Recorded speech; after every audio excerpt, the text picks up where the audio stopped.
ang nauna, kaya...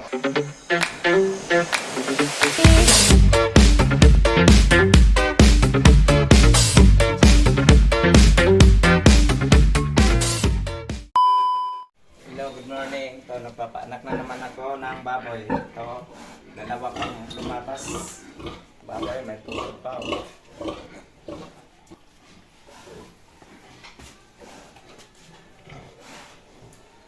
Ito, mayroon na naman to. Marami na akong pinapanak doon. Pang-apat na tong bigay. Ano, isang araw at saka kahapon ngayon. So guys, ito malapit na, hilain ko to. Pagka maipit yung na-injection ko na to ng pangpahilap. Mamaya ko na ulitin ito. Oxytocin pangpahilap to. So mayroon na naman to guys.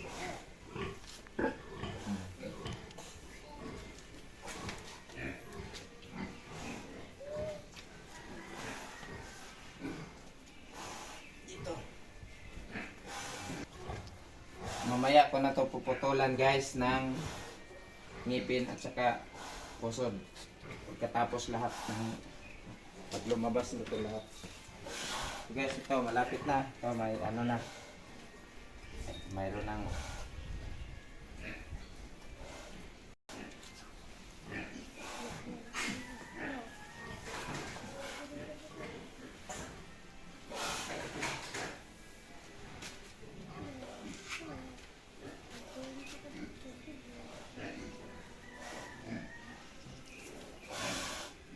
mahirap tong niya sitwasyon kasi yung niya malapit dito, delikado to sa anak niya, biik.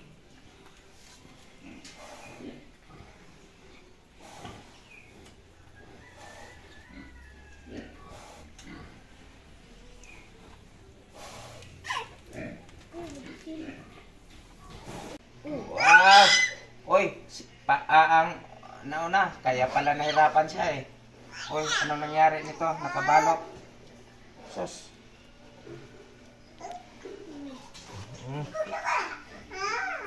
Ikaw ayag samok-samok po. O, di ang dugay ming kuhan kayo, naputos. Lisod yun siya. Kana, masunod na ron. Nanay, masunod.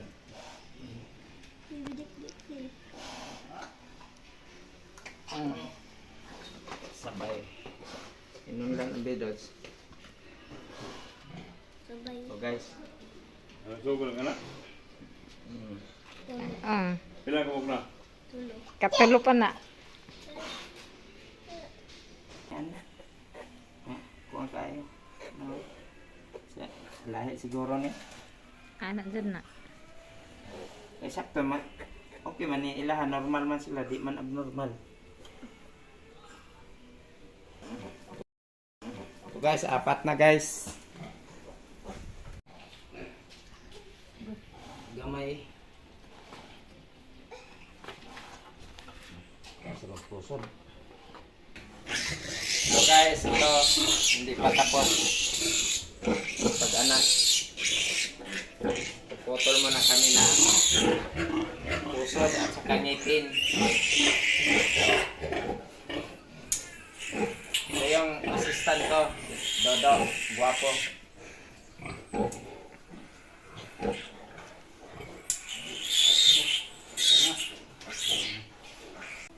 Hindi pa tapos guys. Sila na. Siyam na ang anak niya, hindi pa lumabas yung inunlan niya. Ito ang haba ng puso do. Ang haba. Talaga. Ito puputulan natin to ng lagyan muna natin ng alcohol. Tsaka sinulid. Tatalian natin ng sinulid para hindi dumugo. Ito ganito lang guys. Oh. Simple lang.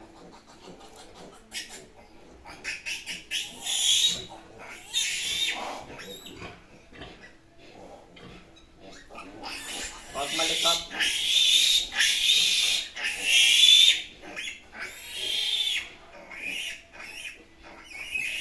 Malikot guys, malikot. saka yung pusod, ito. Ito ang ipuputol para hindi ma-infection. So, ganito lang guys. Daliri lang. Kailangan guys, 1 inch lang ang ititira natin dito sa pusod. Okay. So na yun. Gamutin natin ang amok. Bitadine at saka amoxicillin. Ganun lang kasimple guys. Putulan natin ang ngipin. Ito ba?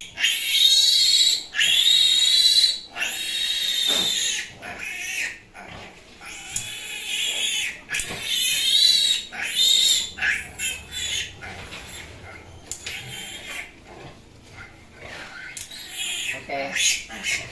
Next. Anong putlan man og ngipon? Putulan natin ang ngipin para hindi masakit pag didi ng mama niya, hindi nasasaktan yung yung mama niya. Kasi matulis yung ngipin niya eh. At saka parang karayom na pag ganon. At saka pag nag-aagawan sila, hindi nasasaktan yung didi ng mama. Kaya yon ang purpose, kaya puputulan natin ng ngipin. At saka sa pusod naman, puputulan natin para hindi mahila, hindi ma-infeksyon, at saka tatalian natin ng sinulid para hindi dudugo ang putol niya. Hindi gunting ipuputol kasi may kalawang to, may infeksyon. Nangalay siya sa kabila. Hindi pa lumabas yung niya guys, yung inunlan. Kung sa Bisaya, inunlan. Kaya may posibilidad na mayroon pa to. Mayroon pang diik. Pang-apat na to nabigay guys. Pagpanak mula April 3 hanggang April 6. Okay? Kasi mayroong dalawa magkasabay noong isang gabi nung sa 4. Okay? Mayroon na naman dyan. Mayroon naman doon 3. Pero mga Mito, John, yung iba. Abangan nyo lang guys. Ngayong Mi at saka John. Yun, may 4 ka akong paanakin. Mamaya dito nang kami hihiga. At babantayan namin to good for 1 week. Maraming babantayan namin. Ito yung kasama ko dito. Okay. Gawin natin para hindi pa to final kasi hindi pa tapos.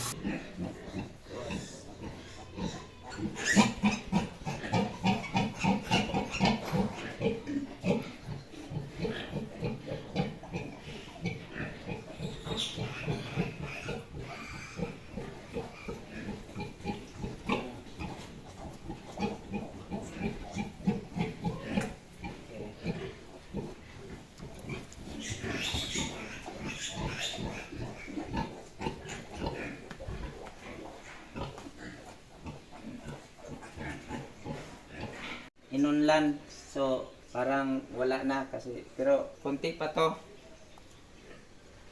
Marami pang inunlan sa ilalim. Lagyan na natin ng inject para trimicin para antibacterial or LA, long acting, para sa niya, antibiotic. Ito guys, 10 ml.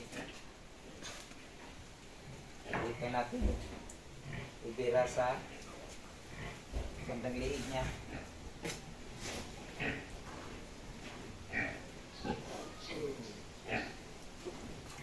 Dagdagan natin ng 5 ml, 15. Every bigay 15 ml ang niya, ang limit. Every dito na naman natin sa bandang hita.